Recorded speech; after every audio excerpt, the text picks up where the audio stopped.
Okay, let's set up the beginning of a service for streaming. So the first thing you want to do, of course, you will have gotten the sound system all cranked up by now. We're going to turn on the video system. The video system can be turned on with this green light on this plug strip Wi-Fi device. If the green light is off, then the plug strip itself is probably off, in which case you'll need to turn the plug strip off. Leave the plug strip on at the end. We're trying to just do it all with this button right here. This allows us to remotely control the switcher. So I'm going to push the green button and things are going to start to come up here.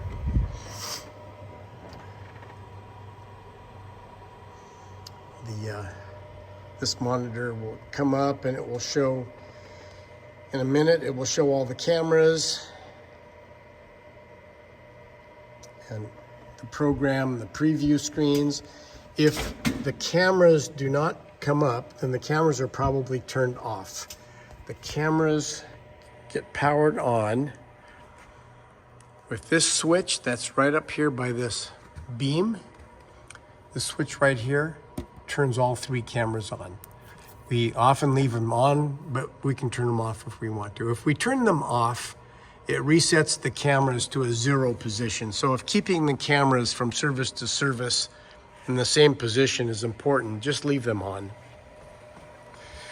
Once the video system is on, we're going to, on this computer here, we're going to just push the space bar, let it boot up. If it doesn't boot up, we try to never shut this computer down. We try to use lock screen, and I'll show you that in a minute. If it doesn't come on after you hit the space bar and wait a few seconds, then you need to get under here. The actual computer is in this little cage hanging underneath the shelf, and you can see the power switch right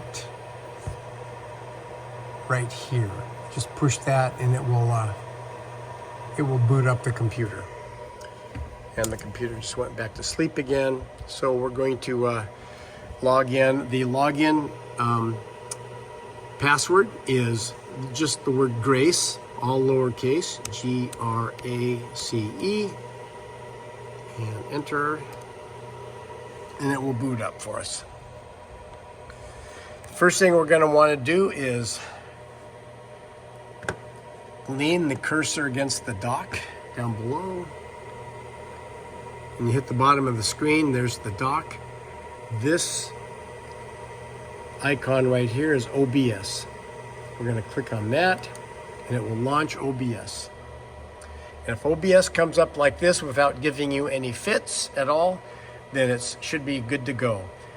If it gives you an error about something not being connected right or no internet or something, you may need to go to this OBS recovery, and we'll go over the OBS recovery in a different video. But for right now, if it came up nice and cleanly like this for you, then we're good to go.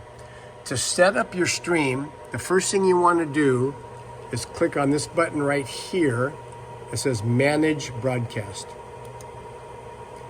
And then in the Manage Broadcast screen, you're going to want to click on Select Existing Broadcast.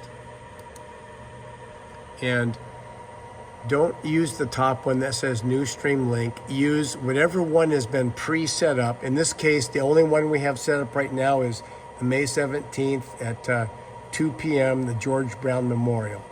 So you click on that, and then down below in the same dashboard, you click on Select Broadcast.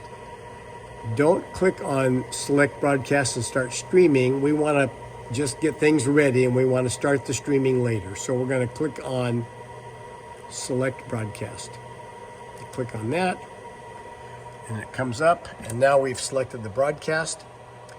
10 minutes before the service begins, you will click on Start Streaming and Start Recording. I'm not going to do it right now because I do not want to use up this slot. But if you click on Start Streaming and Start Recording, Those buttons will then say stop streaming and stop recording, and of course that's what you will push at the end of the service.